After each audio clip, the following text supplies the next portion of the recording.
5 Foot Productions in the building. We on location. Me versus me. I think this is my 6th film. Hell, I can't count. Haven't picked up the camera since 2020. Pandemic shut me down, but we back live and remote. I got a co-star, one of my good friends, Chief Baskins, Chief Monique Baskins of the United States Navy. She blessed me today. I'm gonna ask her a couple questions, but I'm gonna let her introduce herself. Hello, I'm Monique Baskins. T and I have been working together for some time, for some years. I'm from Louisiana originally, been in the military almost 22 years, and that part of my life is coming to an end. So I'm excited about whatever this venture is going to be that we have now established, and just looking forward to the ride. Yeah, so Monique, when I first called you about doing an independent film with me, what was your first thoughts? Are you shitting me? That was for real, my initial thoughts. But then I was just like, you know what? I dabbled a little bit, not even on this scale, right? In high school, which was a long time ago. Dabbled a little bit in drama, and I thought I was pretty decent, but it ain't nothing like you thinking you something and you really might not be that. So I was like, why not? Let's give it a shot. And I saw the talent in you a long time ago. When I first met you, I was like, she was charismatic. Of course, she looked good, but but I saw her leadership skills. When she's in uniform, trust me, Monique's a different person.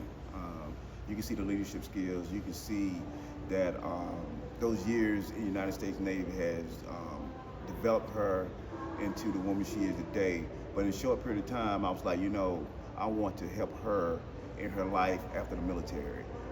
She is a great therapist, great counselor, but I wanted to make sure that if I could be a mentor to her, that it would be something that she would embrace. So of course, I didn't push myself on her like that, but I asked her, hey, what's your plans after the military? So that's how we kind of bonded. But then when this opportunity to be in this movie, I said, hey man, I want to share the wealth. I knew Clifton Pearsall, Cliff is Mr. Tubi, you know what I mean? Cliff did all these movies on Tubi. Me and Cliff grew up together. Matter of fact, his mom's house right across from my grandmother's house. So I've been knowing Cliff since he was like 2 years old. So, hey look, let me tell y'all about my man Cliff. And we're gonna get into the interview later, man, because I want to make sure I give Cliff his flowers.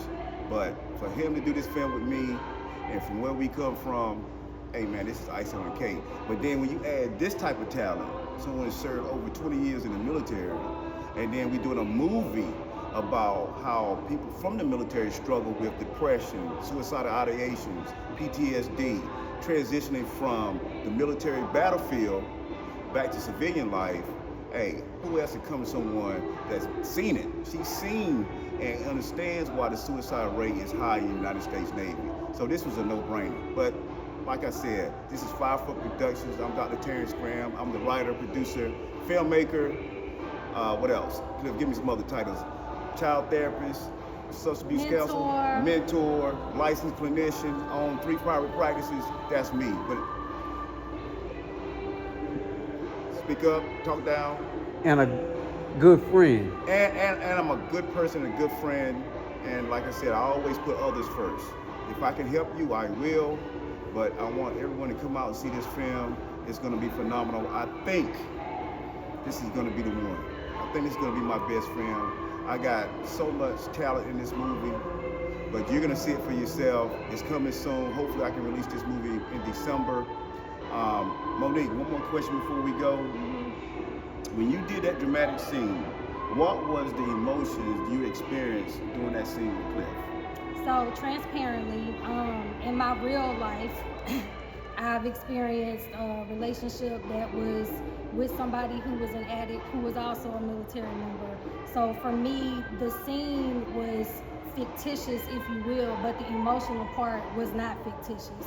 And kind of you hit on everything earlier, just saying the things that we see in the military, how it disrupts your life mentally, emotionally, physically, and everybody doesn't get those coping skills. And people are surprised when you put a uniform on, they think that that's the cure. That actually is a catalyst to putting somebody in a place where they really don't know how to navigate and don't know how to operate. So To answer your question, because you know I love to talk. And that's why she's in the movie, people.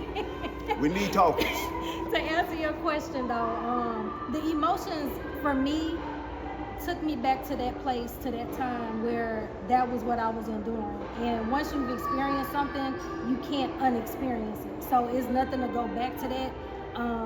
And that's just where I was. And working with Cliff, this is my first time. It was a great opportunity. Very kind-spirited person. I could pick it up through just our interactions. Very heartfelt.